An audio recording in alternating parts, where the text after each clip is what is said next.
My name is Michael. I met my wife Amanda through a friend's introduction. She was cheerful and sociable, and we immediately hit it off when we first met. As we went out for meals a few times, I started to have feelings for Amanda and began dating her. After dating for about 2 years, we both started thinking about marriage, began living together, and registered our marriage the following year. We had a grand wedding, thinking it's a once-in-a-lifetime event. Our mutual friends performed some entertaining acts, making the ceremony memorable. Married life was pure happiness. We both worked, but Amanda's job did require much overtime, so she always came home first and prepared dinner for us. "Michael, welcome home. Today's dinner is pork cutlet." Knowing that I loved meat, Amanda cooked meat dishes 3 times a week, considering a balanced diet. All of Amanda's homemade meals were delicious, and I truly felt lucky to have her as my wife. That is, until that time. It happened one day, almost 3 years into our marriage. I started to notice that something was off with Amanda. She no longer cooked dinner and waited for me, and she often went out after work, leaving me alone at home. Previously, even when I came home late from work, there would be a homemade meal on the table, but now it was mostly frozen food or supermarket dishes, which made me feel somewhat lonely. However, Amanda also worked, and I was busy at work, making it hard for us to spend time together. I told myself that she probably wanted her own time while I was working overtime, and I didn't consider her feelings enough. This went on for about 2 months, and I finally decided that I needed to change something. As my work had calmed down, I took some paid leave and planned to go to a hot spring with Amanda. When I came home, Amanda was lying on the sofa reading a fashion magazine. I hadn't heard her say welcome home recently. "Amanda, I took some time off work, the week after next. How about we go to a hot spring and relax together?"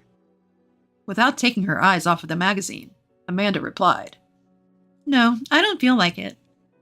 I couldn't understand her response, and was momentarily at a loss for words. Because I had researched various accommodations and nearby restaurants, planning to present her with a travel plan. "Hey, I've been so busy lately that I couldn't pay attention to you, right? I thought you might be lonely without me, so I wanted us to go to the hot spring together and spend some quality time together." I thought Amanda would also be unhappy with our current situation. I wanted to create some time for us and rebuild our good relationship. However, Amanda's response didn't change. "It's totally fine the way it is now. Even if you're not around, I have things to do. Don't worry about it." In the end, her gaze remained fixed on the magazine. I couldn't figure out why Amanda would act this way, and I went to sleep that night with a heavy heart. I didn't sleep well, and the next morning I left the house with an awkward atmosphere between us.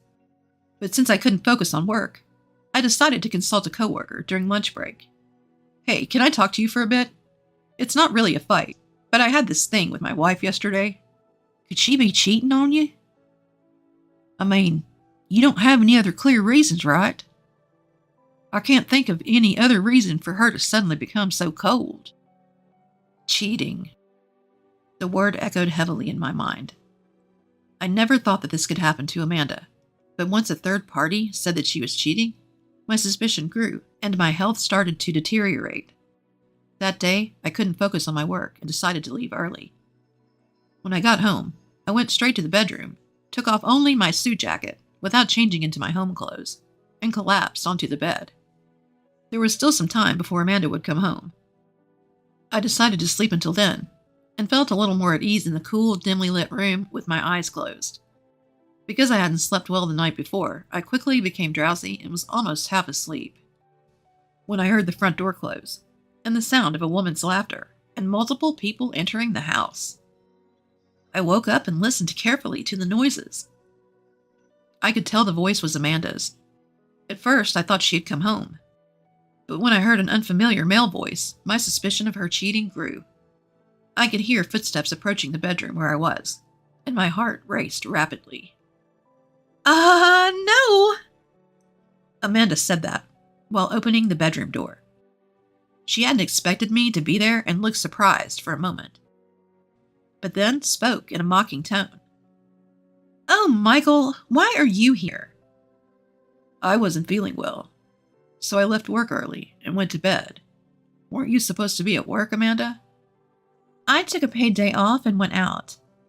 Amanda said that without showing any concern for my health, and glanced at the tall man standing behind her with his arm around her shoulder. You went out. I wanted to tell the man not to touch my wife, but I felt nauseous and had a headache, so I could only say that weakly. Well, you already know, right? I'm cheating on you with this guy, and it's all your fault, so I won't apologize. Amanda stood defiantly, with her arms crossed, and said that to me. I couldn't believe she admitted to cheating so easily, and I was just confused. Stop making that face now. You've ignored me for so long. Scott treats me like a woman, and being with him heals my heart. He's sensitive to current trends since he's a company president, and he's always exciting and fun. I recognized the man's face that Amanda praised. Then it clicked when she mentioned he was a company president. President of XYZ company? The man standing there was the president of a client company I was working with. He had become famous in the industry after starting his business in his 20s. I had visited his company for business and exchanged business cards with him. Why? I asked Amanda. Like I said earlier, that's why, but I don't mind getting a divorce. Hearing the word divorce, I wanted to stop Amanda, but she tried to leave the room with Scott. Hey, are you okay with this? Just ending your marriage so easily?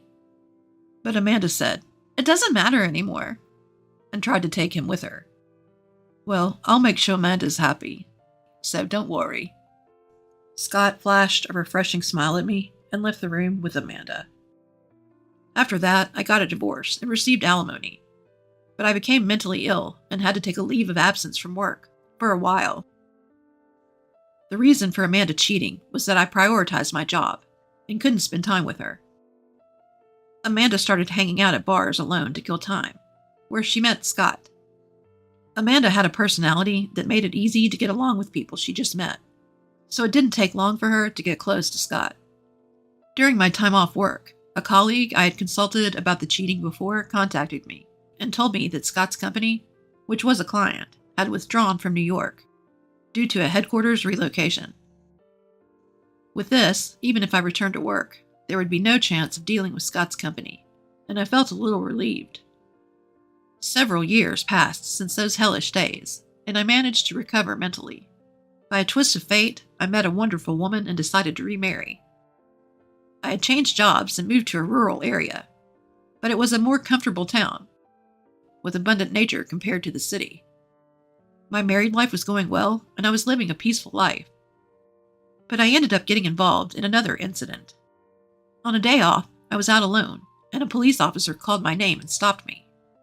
Of course, I had no idea I had done anything wrong, but I had a bad feeling, so I decided to go to the police station.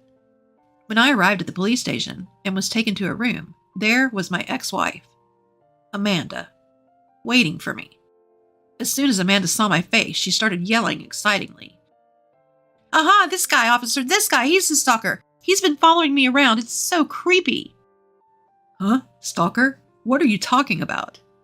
How shameless. There's a limit to how much you can harass someone after breaking up.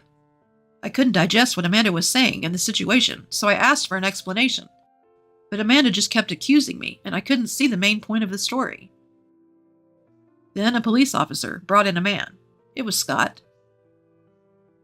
Hey, I heard from Amanda that you've been quite persistent. It's been years since the divorce. Do you still have feelings for her?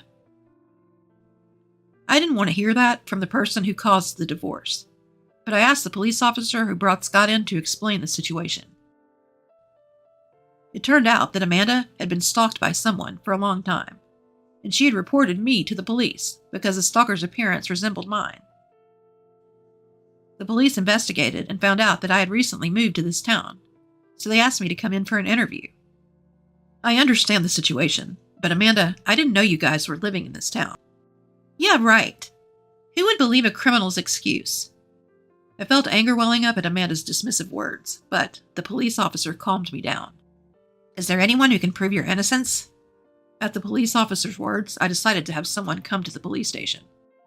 A few minutes later, the person that I chose arrived, and Scott, seeing her face, cried out in astonishment. You, Elizabeth? Hi, big brother. It's been a while. That's right. When I remarried, I married Scott's sister. Scott and Amanda, who didn't know the situation, seemed to be panicking. Actually, Scott's affair with Amanda was discovered by their parents, who cut ties with him. Scott's parents were the presidents of a company that ran several businesses, and knowing that their son had hurt someone, they decided to take care of me. At first, I didn't want to face the family of her lover, but as I got to know them, I felt my heart calming down. After spending time together, I ended up falling in love and marrying Elizabeth, Scott's sister. Are you kidding me? I haven't heard anything about this. Scott yelled at us, but Elizabeth, being used to her brother, argued back. Well, I do have an obligation to inform someone who doesn't even consider us family anymore. Besides, during the time you said Michael's ex-wife was being stalked, he was actually having dinner with me at the hotel's restaurant. You should be able to find our names on the reservation list. And if you ask the sommelier who served us wine, he should be able to confirm it. I was finally cleared of all charges. As we left the police station, grateful to Elizabeth, Amanda and Scott followed us and grabbed Elizabeth's shoulder. Wait a minute. Did you really marry this guy? He failed in the city and ended up in a rural area. You'll regret it if you marry someone like him. That's right, he neglected me a lot when we were married, too. It seems these two will do anything to ruin our happiness. As Elizabeth shook off the hand on her shoulder, a luxury car pulled up in front of the police station. Seeing the person who got out of the car, Scott exclaimed, Oh, Dad? Scott's father glared at his surprised son and said, I have no reason to be called Dad by you. More importantly, it seems you have been quite rude to my daughter and son-in-law. Well, can't be helped, can it?